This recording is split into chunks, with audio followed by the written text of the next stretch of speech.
Bonjour à tous et à toutes et bienvenue dans cette nouvelle rubrique sur la chaîne. Comme vous le savez d'habitude, je fais du résumé, du live sur Twitch. Mais aujourd'hui, on va parler matériel et surtout du Pix4Team 2. Matériel de captation vidéo pour du live ou de l'analyse vidéo. Et on va se concentrer, comme je le répète, mais sur le Pix4Team 2 de Move26. C'était basé en Bretagne, à Brest, exactement. Et on va la comparer rapidement en fin de vidéo à la VO2, qui s'affiche ici, que beaucoup de monde croise sur les terrains. Enfin autour des terrains en tout cas.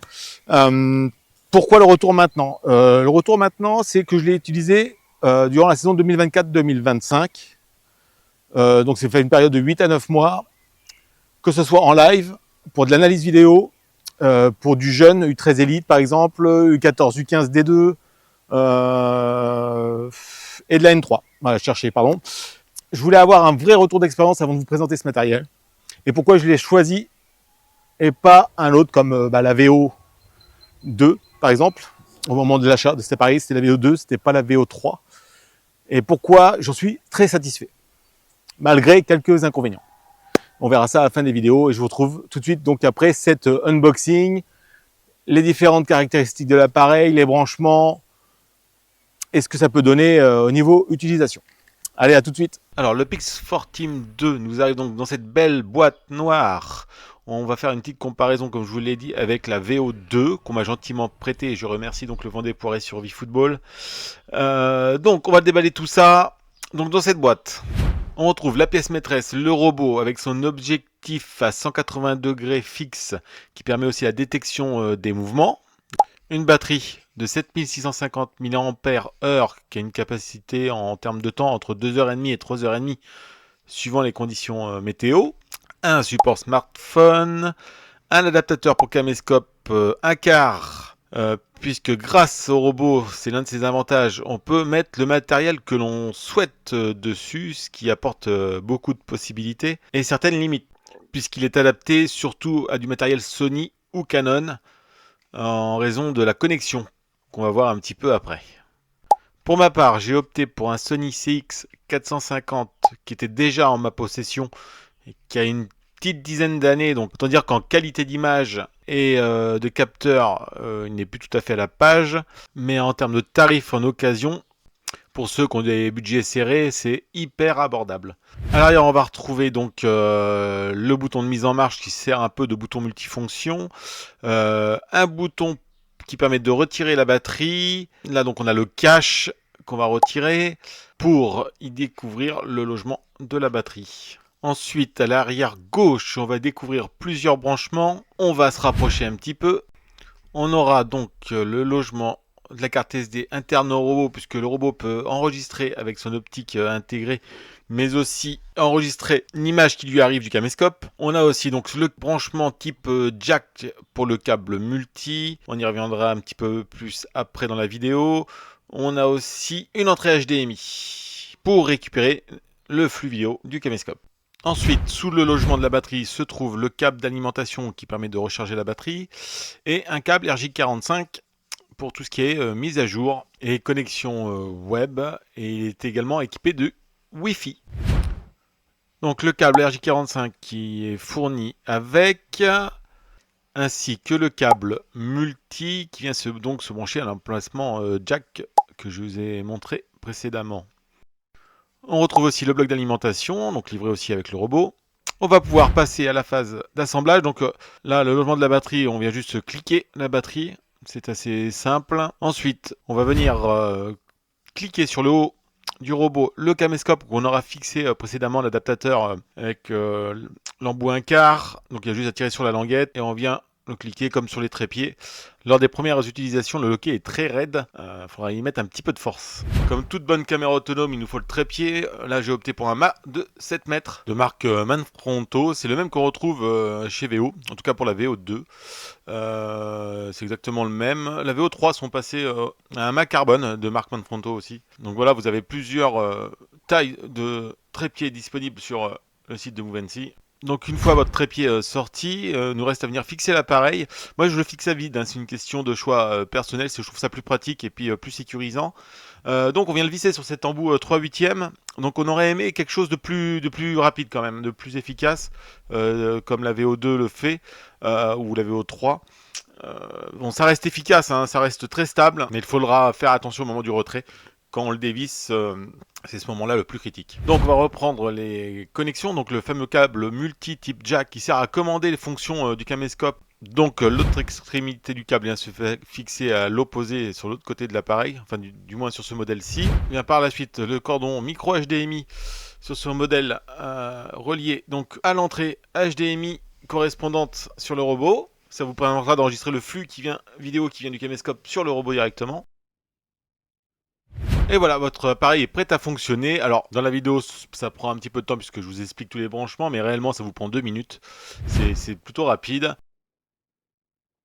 Maintenant, on n'a plus qu'à démarrer le robot avec le bouton qui se trouve donc sur l'arrière droit du robot. Voilà. Alors, je l'ai posé hein, parce que j'arrivais pas à cadrer en même temps que j'allumais l'appareil sur son mât. Donc, je l'ai fait au sol. Donc, l'appareil s'initialise. Au début, il fait une ou deux rotations tranquillement. Vous avez le petit point lumineux qui clignote rapidement et une fois qu'il sera en clignotement lent, c'est que tout sera OK. Je vous le laisse en temps réel pour que vous puissiez vous rendre compte du temps d'initialisation de l'appareil.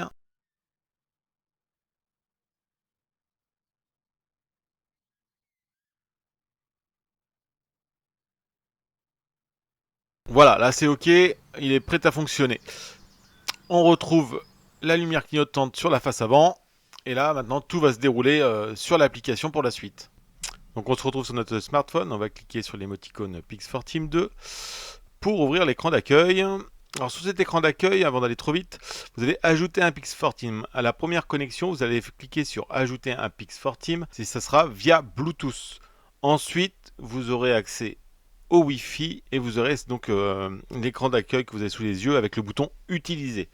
Et donc la connexion Wi-Fi qui est OK, vous voyez la petite icône en haut, à peu près au centre, qui mêle le logo Wi-Fi et l'émoticône du Pix4 Team 2. Donc à ce moment-là, on n'a plus qu'à appuyer sur utiliser. Donc on va se retrouver à ce moment-là sur l'écran de configuration. Donc on va choisir d'abord le sport, là c'est football, on n'a pas besoin de rechercher dans la liste.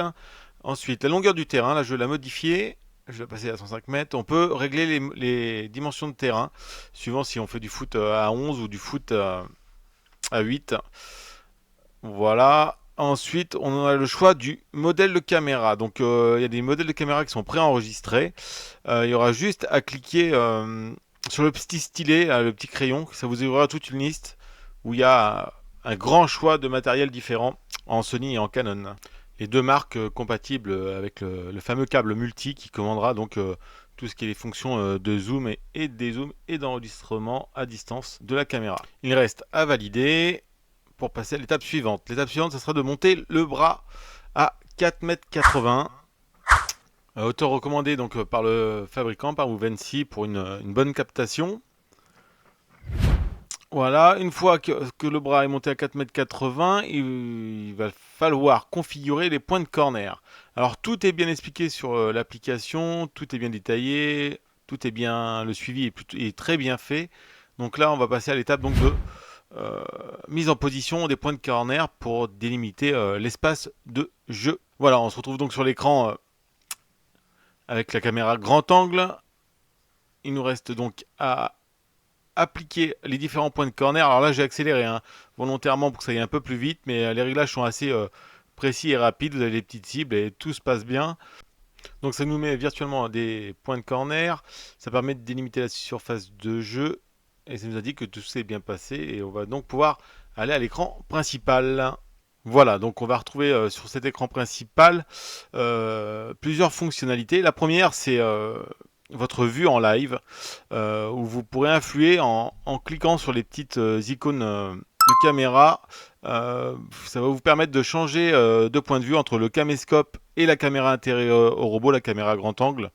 Mais ça n'influera pas sur votre enregistrement, hein, je précise, c'est important. Mais pendant le live, vous pouvez interférer comme ça avec les deux caméras, les deux visions différentes entre la caméra grand angle et la vue caméscope. Ensuite, vous avez les boutons de mise en route des enregistrements. Donc on va passer à l'enregistrement du caméscope qu'on va enclencher. Ensuite, on va passer à l'enregistrement de la caméra sur la carte SD située dans le robot. Et ensuite, on va enregistrer avec le grand angle. Ensuite, on retrouve différentes options, activables ou désactivables. Le suivi auto, on a le choix entre on ou off, puisque vous pouvez suivre manuellement. L'ajustement, je m'en sers très très peu, mais ça peut servir, tout dépend où vous situez votre Pix4 Team. Il doit être toujours situé en principe dans l'axe du terrain, mais des fois on peut rencontrer des situations particulières. Le zoom auto qu'on peut désactiver ou activer. Moi je laisse toujours activer, hein, mais on peut le gérer manuellement. Dans le zoom auto, on retrouve serré, normal ou large. Ça dépendra de ce que vous souhaitez faire. Si vous souhaitez faire de l'analyse, le large sera plus utile. Si vous faites du live, vous allez vous orienter plus entre du normal ou du serré. Ça sera à vous de voir suivant la configuration du terrain et de ce que vous souhaitez faire. Maintenant, donc on va couper tous les enregistrements. On va aller faire un petit tour dans les différents paramètres du robot sur le petit menu déroulant en haut à droite. Très rapide, puisque vous pourrez l'explorer vous-même. On retrouve les connexions web, les comptes qu'on peut mettre pour lancer des lives sur Twitch, YouTube, les différentes plateformes. On retrouve les notices du Pix4 Team, très important. Ensuite, vous pouvez des options de formatage, la version du firmware qui est régulièrement, très régulièrement mise à jour. Là, on est à 4.9. Quand je l'ai eu, je devais être au 4.6 de mémoire. Donc, c'est très souvent mis à jour. Voilà, point très rapide sur le reste, je vous laisserai le découvrir si vous avez à acquérir le Pix4 Team 2. Donc on va pouvoir passer maintenant à une présentation rapide de la VO2. Comme je vous dis, je ne la possède pas, on me l'a prêtée, donc ça sera vraiment exhaustif comme présentation. Donc cette VO2 de couleur verte, comme toutes les VO, ils sont rendus en Benel 3 maintenant. Donc la VO fournie avec ses deux objectifs 4K 30 fps, sa mallette de transport, son adaptateur rapide 1/4, un câble de charge et le mât identique à celui du Pix4 Team, mât de marque Manfrotto de 7 mètres, avec son raccord rapide installé dessus. Voilà, je vous l'ai présenté tout à l'heure, cette installation se fait très rapidement via ce raccord rapide. On peut apercevoir l'embout de charge USB ainsi que le bouton de démarrage. On va voir ça de plus près tout de suite après. Voilà, donc je vous la présente sous cet angle. Donc fonctionnement très simple, on appuie sur le bouton, elle s'initialise. Ensuite tout se passe sur l'application similaire à celle du Pix4 Team. En tout cas, pour ce qui est de l'identification des points de corner et l'espace de jeu. Voilà, donc là on va retrouver le bouton de marche, arrêt, les différents témoins de l'état de la batterie du réseau, l'alimentation en USB 3 et ce sera tout pour la VO. C'est très rapide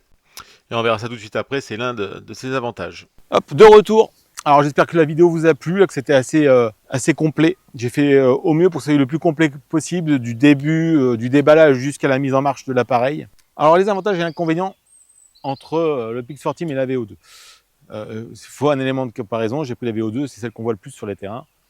Premier avantage au Pix4 Team, pas d'abonnement. Ça, c'est imbattable. Pour moi, c'est le critère le plus essentiel, pas d'abonnement.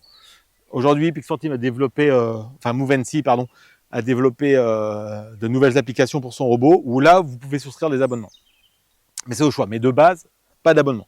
VO, un abonnement à l'année, obligatoirement. On peut l'utiliser sur n'importe quel terrain. On n'a pas de limite d'équipe. Avec VO, vous avez, je crois, le premier abonnement, c'est 5 équipes. Alors, je ne sais pas comment ils font, comment ils gèrent le truc, hein, mais avec un stockage limité d'images sur leur serveur. Avec le Pix4 Team, vous récupérez les vidéos instantanément puisqu'elles sont sur carte SD. Avec VO, vous êtes obligé de la connecter à Internet, que ça envoie le flux vidéo au serveur pour que l'image soit retraitée et mise à plat puisque c'est deux caméras qui filment de bord de terrain. Et ensuite, vous pouvez récupérer votre vidéo. Il faut savoir que la VO, si vous n'avez plus l'abonnement, vous ne pouvez plus l'utiliser. L'image ne sera plus envoyée vers le serveur, l'image ne sera plus retraitée et vous n'avez aucun moyen d'avoir l'image sur la VO puisqu'il n'y a aucun emplacement pour carte SD. C'est tout fermé. Voilà, c'est le principal avantage du Pix4 Team, c'est que vous avez accès à tout librement. Autre avantage, et qui peut paraître aussi un inconvénient, puisque comme la caméra VO est étanche, et que le Pix Team ne l'est pas de base, la batterie qui est amovible. Alors c'est un inconvénient puisque de base l'appareil n'est pas étanche, on y reviendra après. Mais la batterie est amovible, vous pouvez la retrouver sur les sites en ligne sans difficulté, que ce soit la référence constructeur, là c'est du Duracell, mais vous avez d'autres génériques. Pour moi, c'est un avantage. J'en ai 3 maintenant des batteries. Alors, ça tient à 2h30 à 3h30, donc vous êtes tranquille. Mais si vous enchaînez les maths le samedi matin, le samedi après-midi, ensuite il y en a un le dimanche matin, voire le dimanche après-midi, prévoyez des batteries quand même de secours. Alors que la VO, pardon, elle est fixe, elle est intégrée à l'appareil. Si la batterie est HS, l'appareil est HS. Puisqu'il y a eu beaucoup de pannes, notamment avec l'embout USB-C où vous branchez, s'oxyde ou se dessoude de l'intérieur. L'autre sujet, c'est la captation vidéo. L'appareil que vous allez mettre dessus, vous êtes libre de mettre un smartphone, un caméscope, donc de préférence Sony Canon pour qu'il soit relié, comme je vous l'ai dit dans la vidéo, il faut qu'il soit relié au robot, comme ça il peut piloter le zoom, mais ça ne vous empêche pas de mettre une autre marque. Si vous mettez du Panasonic, comme moi je l'ai fait avec ma caméra que j'utilise d'habitude à main, il faut juste pré-régler le zoom à l'avance et démarrer l'enregistrement. Ça ne vous empêche pas d'utiliser un autre matériel que du Sony ou du Canon. Mais c'est plus adapté à du Sony et du Canon. Attention à pas se tromper. Vous pouvez utiliser tout type de matériel. Je reviens bien là-dessus, vous pouvez utiliser tout type de matériel. Donc VO, c'est matériel, leur matériel leur appartient. Vous ne pouvez rien l'adapter dessus. C'est fixe. J'ai pas trouvé d'infos sur la qualité des optiques. Le zoom, je pense que c'est du numérique. Je suis pas sûr. Ils annoncent 4K 30 fps. Alors 30 fps, ok. Aujourd'hui, avec des appareils même comme celui-ci qui a une dizaine d'années, je suis à 50 fps. Donc déjà, on est au-dessus. Le 4K, faut voir quelle qualité de 4K, quel capteur ils ont sur les optiques. J'ai pas trouvé d'infos là-dessus. Donc là, vous êtes libre en gros de la qualité de votre image, suivant le matériel que vous allez mettre dessus. Ça, c'est le deuxième avantage. Le troisième avantage, un SAV au top. J'ai eu un petit problème, on y reviendra après, je vous le citerai après, qui a été très rapidement, en une semaine, c'était réglé. Et un autre problème que j'ai réglé par téléphone. Je vais y venir après. Alors, dans les inconvénients, le principal inconvénient, c'est l'étanchéité. C'est-à-dire qu'on est obligé d'acheter un système un petit peu comme les photographes que vous voyez sur les bords de terrain de foot, une petite housse qui vient isoler le tout de la pluie. Et ça, c'est en complément. Donc, c'est bien, ça existe. Mais c'est spécifique à ce que vous allez mettre sur le robot. Donc faire attention quand vous achetez le matériel, à penser à cette petite housse qui vient étancher le tout. L'autre point négatif, alors c'est pas vraiment négatif, c'est qu'une fois qu'on le sait, on n'a plus de problème. J'ai eu un souci, c'est avec le froid. Quand il faisait en dessous de 0 et que je laissais l'appareil comme il est là, par exemple, avec les branchements faits, moi je le posais à peu près 1 heure avant le début du match, puisque j'avais d'autres choses à gérer à côté. Et je venais et je l'allumais après. Et il s'avère que quand il faisait très froid, en dessous de 0, et que je démarrais alors que ça faisait 1 heure qu'il était dehors, il se mettait en défaut. Alors c'est spécifié sur la notice, son utilisation c'est entre 0 et 65 degrés. Donc comme à peu près tout ce qui est appareil de captation vidéo, c'est à peu près ça les températures. Ça va en général un peu plus bas que 0, mais en moyenne haute température c'est 60 degrés. Alors, ce qui se passait, c'est que du coup, ils se mettaient en sécurité. Il fallait que je leur démarre 36 fois pour que ça arrive à fonctionner. Et du coup, j'ai appelé le SAV dès le lundi et ils m'ont expliqué pourquoi. Donc, si ça va vous arriver, vous avez juste à garder l'appareil au chaud, l'installer et le mettre en route tout de suite. Moi, le défaut que je faisais, c'est que je l'installais, je le laissais éteint et je revenais 1 heure après et puis je finissais l'installation. Donc, c'est la chose à ne pas faire. S'il fait trop froid, n'hésitez pas à l'installer, même si c'est 1 heure avant, mais le mettre en route tout de suite. Ne pas les laisser, parce que comme tout est métallique, il va prendre bien le froid et il se met en sécurité. Voilà, ça c'était un point, un des inconvénients que j'ai eu. L'autre inconvénient que j'ai eu un petit souci de batterie qui a été vite réglé avec la marque. Je pense que c'était peut-être une erreur de manipulation de mon collègue pour retirer la batterie. Faites bien attention à bien appuyer sur le bouton qui sert à retirer la batterie. Sinon, ça fait sauter les 2 petits picots qui servent à la connexion de la batterie. Alors, faites bien attention à ça. C'est les 2 seuls inconvénients que j'ai rencontrés pendant toute la saison. Sinon, tout le reste du temps, ça s'est très bien passé. Bon, sauf quand il pleuvait, puisque moi, j'ai pas acheté la capote, la petite protection, puisque je souhaite changer d'équipement vidéo dessus. Donc, j'attends de changer d'équipement de vidéo pour acheter la petite housse de protection qui le rend étanche. Autrement, j'ai rien rencontré d'autre comme problème. Ah, c'est ce que j'ai oublié aussi comme petit détail, petit inconvénient, C'est ce système, on aurait aimé un système de fixation rapide, hein, je le cite dans la vidéo. Ça, c'est un petit peu dommage. C'est surtout pas quand on le monte. Quand on le monte, ça pose pas de problème. C'est quand on le retire, puisqu'on ne sait pas quand on est à la fin du filet. Et bon, moi, je suis un petit peu précautionneux. J'ai toujours un petit peu la flip là-dessus.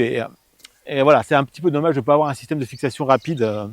Dans le côté technique, suivi des mouvements, que le Pix4 Team, il y a des mises à jour très régulières. Ça s'améliore à chaque mise à jour. Au début, j'ai rencontré quelques petits soucis. Il captait l'arbitre de touche alors que le jeu se déplaçait.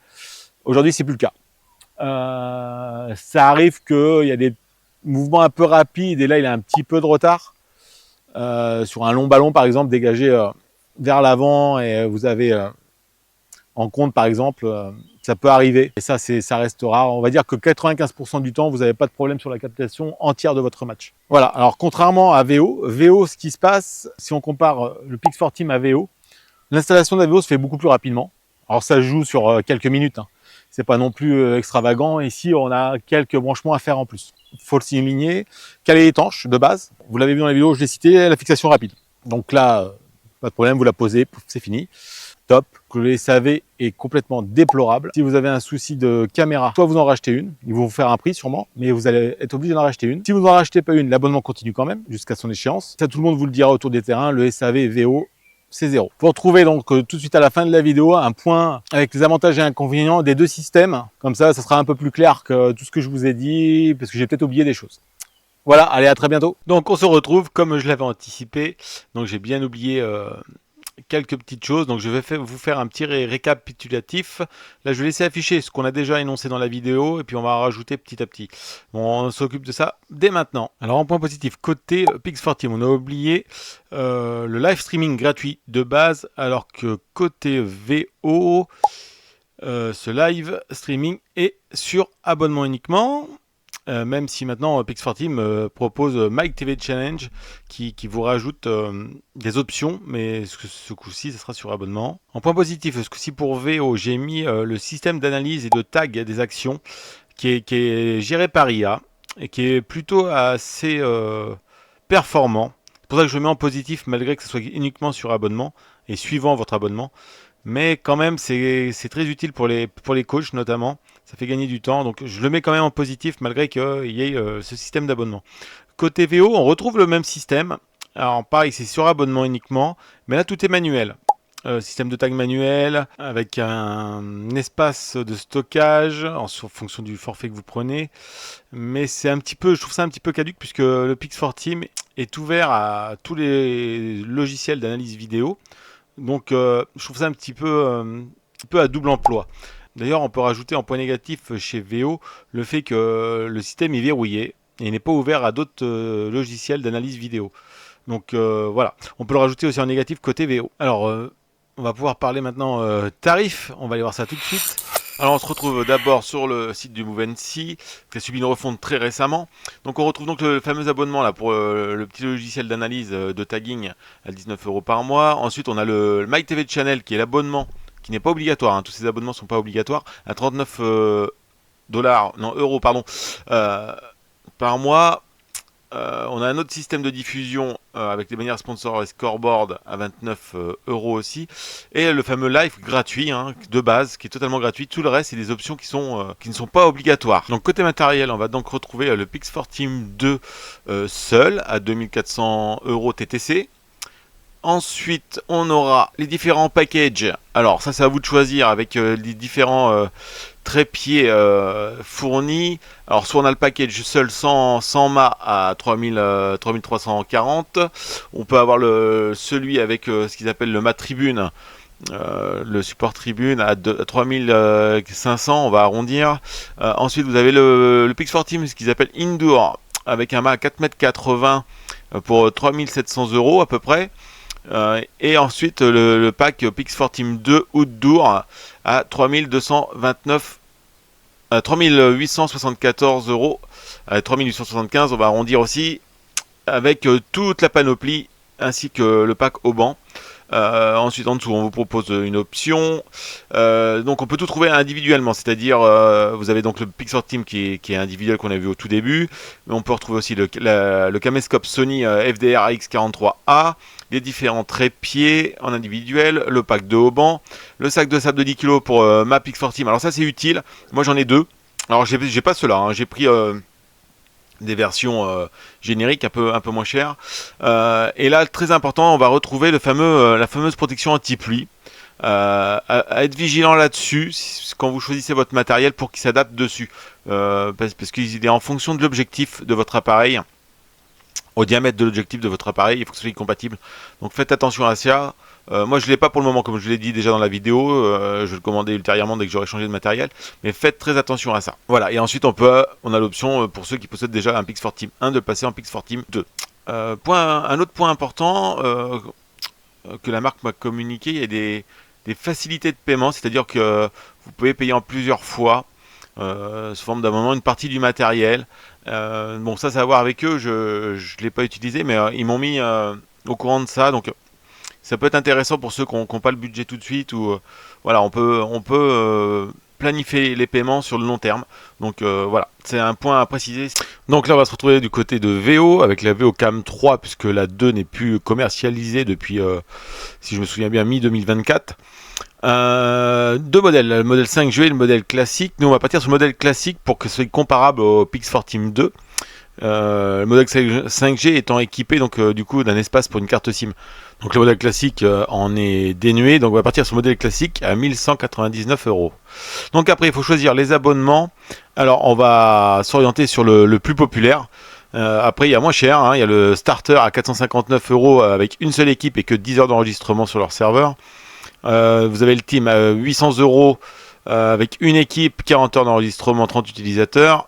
Mais le club a l'air d'être le plus populaire, effectivement, avec 5 équipes, 200 heures d'enregistrement, 150 utilisateurs. Alors, à comparer au Pix4 Team, si on compare le starter, le Pix4 Team, dans leur abonnement, ils proposent 50 heures à 19,90 € par mois. Donc, on est en dessous chez Pix4 Team si on prend le starter. Donc, on va rester sur le club, nous, côté VO, puisque c'est le plus populaire. On va leur faire confiance. Ensuite, il nous propose donc le VO analytique. Donc là-dessus, on va pas le choisir pour que ce soit comparable avec Pix4 Team 2. Comme le Pix4 Team 2 n'est pas équipé d'outils d'analyse, là on va pas le prendre pour que ce soit comparable à ce que fait le Pix4 Team 2.